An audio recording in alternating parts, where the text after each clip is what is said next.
Antoine Armand, député des Hauts-de-Savoie, pour parler décarbonation des transports et crise énergétique. Je vous invite à me rejoindre sur scène, monsieur le député, qu'on peut applaudir, s'il vous plaît.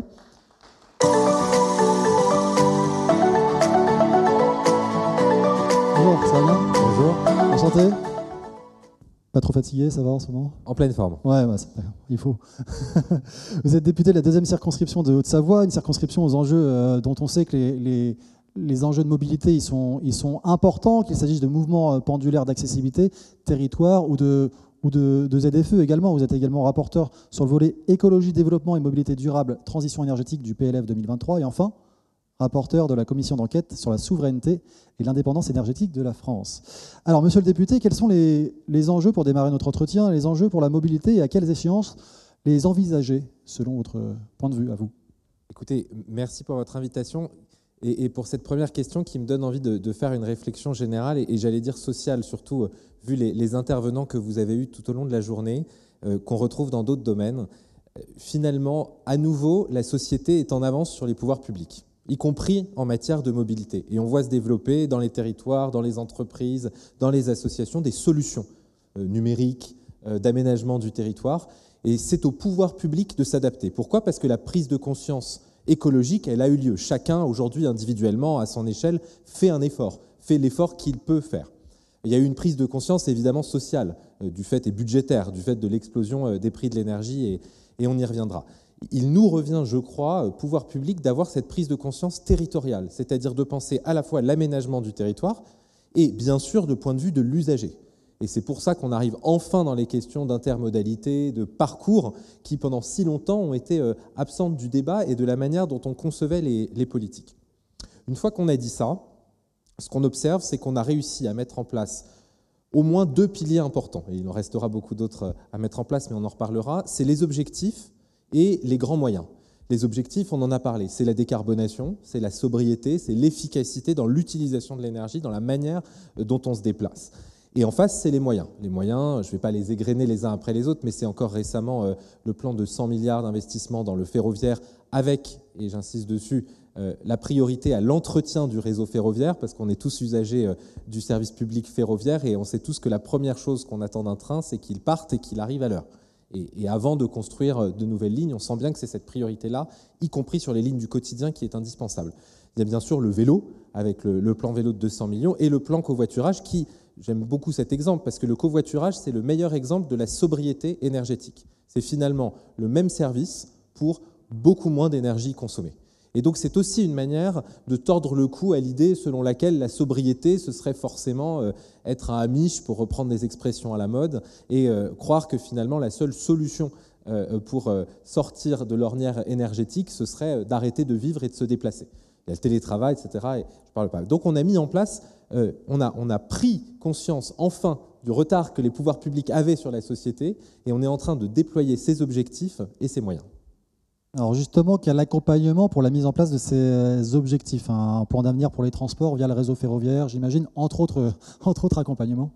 Écoutez, je crois que c'est là que le plus grand défi nous attend, parce que j'ai parlé des objectifs, des moyens rapidement, mais la réalité, c'est que je crois qu'on est face maintenant à la question de l'efficacité des leviers qu'on met en place.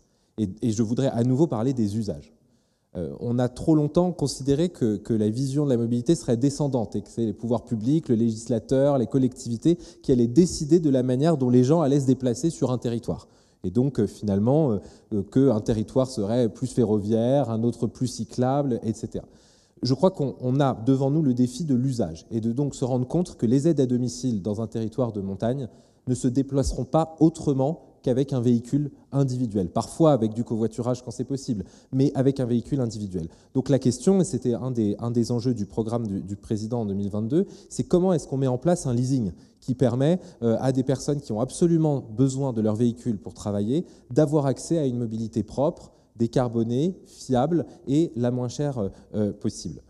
Il y a au-delà de ça la question de l'intermodalité. Je dis ça parce que je suis député d'Annecy, pas que d'Annecy, mais notamment d'Annecy, qui est en train de mettre en place via son agglomération un plan très ambitieux pour que la zone à faible émission advienne.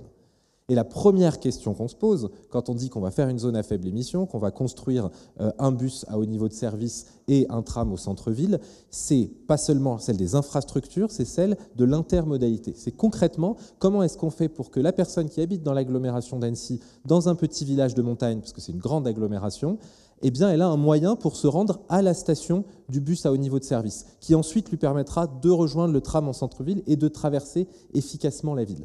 Et on voit bien que là, on est très en retard. Je le dis pour nous, je le dis pour les élus locaux, globalement. Pourquoi ? Parce qu'on a encore besoin, dans la conception des services publics et des politiques publiques, d'inverser. Et donc, c'est ce qui est en train de se faire typiquement au Grand Annecy pour accompagner les futurs particuliers qui pourront plus entrer d'abord dans l'hypercentre, puis dans le centre-ville, pour accompagner les utilitaires. C'est évidemment un énorme chantier.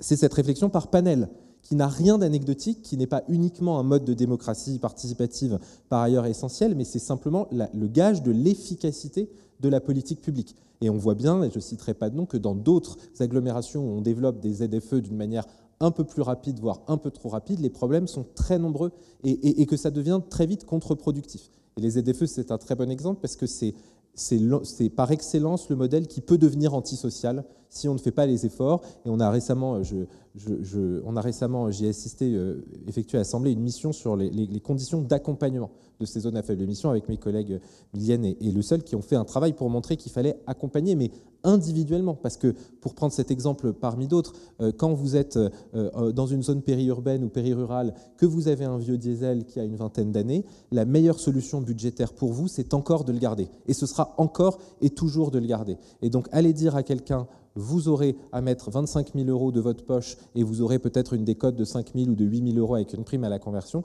ça ne suffit pas. Et typiquement, moi, dans le projet de loi de finances, j'ai demandé au gouvernement de regarder les solutions pour mieux cibler la prime à la conversion. Et pour dire qu'en fait, on passe maintenant d'une logique d'incitation généralisée à une logique de solidarité. Alors pour aller plus loin encore, justement, on arrive à la fin de notre échange, mais prime à la conversion progressive, révision du malus écologique, parmi certaines solutions pour aller encore plus loin dans l'effort. Oui, et c'est là-dessus que je voudrais terminer, parce que dans le cadre de la commission dont je suis rapporteur sur la souveraineté énergétique, il y a quelque chose qui apparaît très fortement dans tous les objectifs énergétiques et de décarbonation qu'on se fixe. C'est quand on se fixe des objectifs écologiques, énergétiques, de qualité de l'air, qui sont déconnectés de nos capacités à faire, de nos capacités à avoir de la filière industrielle en France ou en Europe, on n'y arrive pas. L'exemple du photovoltaïque, c'est l'exemple de nombreuses autres technologies.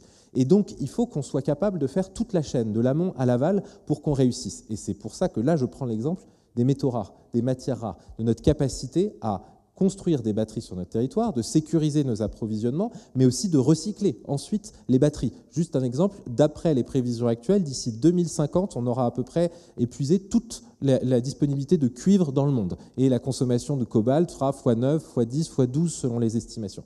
Donc, croire que c'est un détail quand on pense la mobilité décarbonée de demain, c'est se tromper. C'est-à-dire que si on se fixait des objectifs décorrélés des capacités à s'approvisionner, à faire, à construire et à recycler, on serait très vite arrêté, limité par la pratique. Et donc, je crois que penser l'industrie en même temps que la décarbonation et les usages, c'est la meilleure manière aussi de réconcilier les territoires avec eux-mêmes dans cette transition qui est évidemment très difficile.